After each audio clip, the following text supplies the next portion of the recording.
Chapter 4. Semele could barely see the ground passing beneath her for her tears. She left home 2 days ago, and had never been so miserable. Always before, when times were bad, even during that horrible day when her siblings were stolen, her parents had been there. Her mother always had a joke or some funny expression to make Semele and her father laugh, until they all had small lightning bolts flashing across the cave. Semele's father always managed to find the bright side, or if there really was no bright side, at least some small hope. In the darkest days they comforted her with just their presence. Without them, Semele found herself unable to laugh, sinking more into despair with every passing moment. What if her mother died?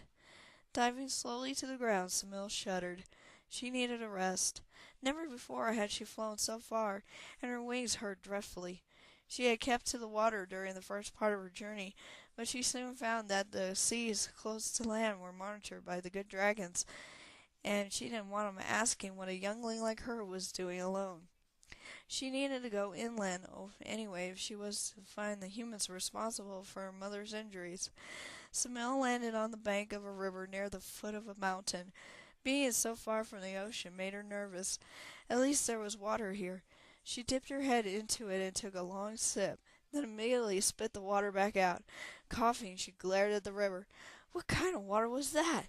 There wasn't the least bit of salt in it, and it was filthy.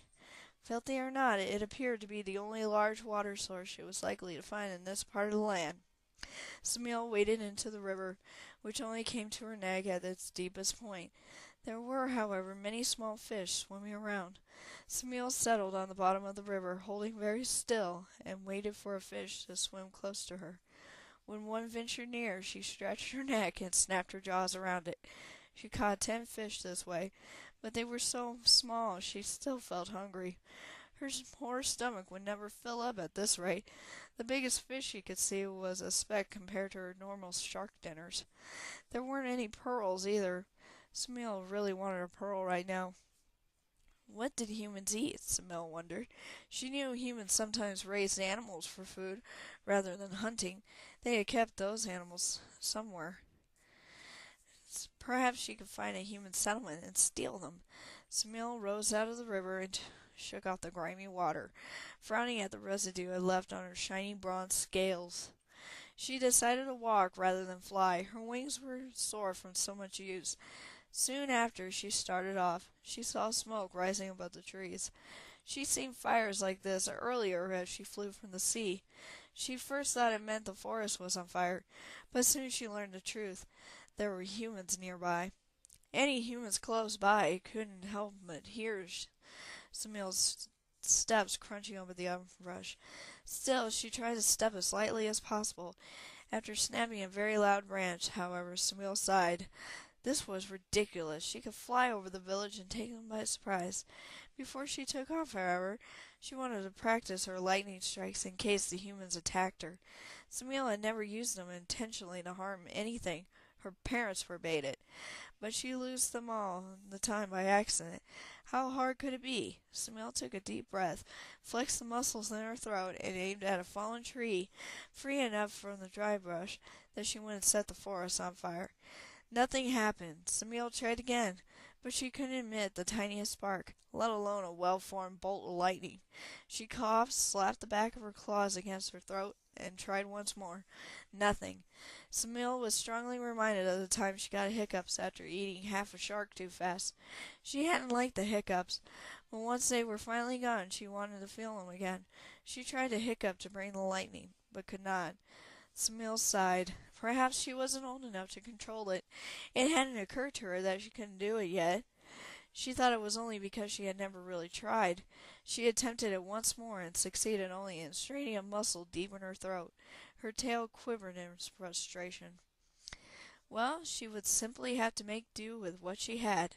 Semele took another deep breath and called on different muscles in her neck. A small cloud emerged from her mouth, dissipating into the air. Semele was immune to its effects, but she could tell that this breath weapon was working, and working well. Another test puff, and Semele spread her wings and took to the air. Following the smoke, Semele found the village quickly. On a small rise overlooking the village, several humans had set up an encampment. Some wore shiny metal that must have been armor, some wore the blue robes of the goddess Mishkael, and one was dressed in the white robes of a wizard. One of the armored humans looked up and yelled loudly, drawing the other's attention to Samil. Then it set a long sharp stick at Samil. She ducked, but then a blast of magic caught Samil on her underbelly. The humans were attacking her. Mother and father lied. They lied. The thought screamed in Samil's mind as she flew higher and turned around for an attack of her own. They lied. As Samil dived toward the ground, she recognized the metal armor as that belonging to the Knight of Salamnia. White-robed wizards, clerics of Mishkael. These were all people that her parents told her were the allies of the good dragons, yet they were attacking her. Well, Samil had a few surprises of her own. She was young, but she was hardly helpless. Samil pulled into a steep dive. As the figures on the ground drew nearer, she inhaled deeply. When she was only a great worm's length from the ground, she pulled out of her dive and released her breath upon the figures. They began coughing and hacking and holding their hands over their pitifully small noses. They weren't sending any more attacks her way, at least for now. Samil smiled and flew toward the forest at the foot of the mountain. She could rest there, then continue on to find the humans responsible for her mother's injuries. At the very edge of the forest was a small farm. Nothing grew here, but the house and land looked like other farms that Samil had passed during her journey, except this house was destroyed, and no people tilled the fallow fields. It looked like the forest and wild grass were overtaking this land, as it should be, Samil thought, growing angry. Humans did nothing but manipulate the earth to suit their own ends, putting up those buildings all over it. Why didn't they all live in caves like the dwarves? Movement on the ground caught Samil's eyes. The farm was not completely abandoned. A human with black hair twined in numerous braids knelt on the ground. She did not look at the sky, but rather the earth in front of her, running her hands through the soil. She wore blue robes, robes that were identical to the clerics with the group that had attacked her. Well, this girl was not going to attack first. Samil dived down at the human with a roar. The girl looked up at Samil, her deep violet eyes widening. Samil faltered in the air. Something was amiss with this girl. As her gazes locked, Samil was startled by the expression in the girl's eyes. Those violet eyes blazed with hatred. Samil landed not on top of the girl as she had planned, but a short distance away. She could not bring herself to come closer.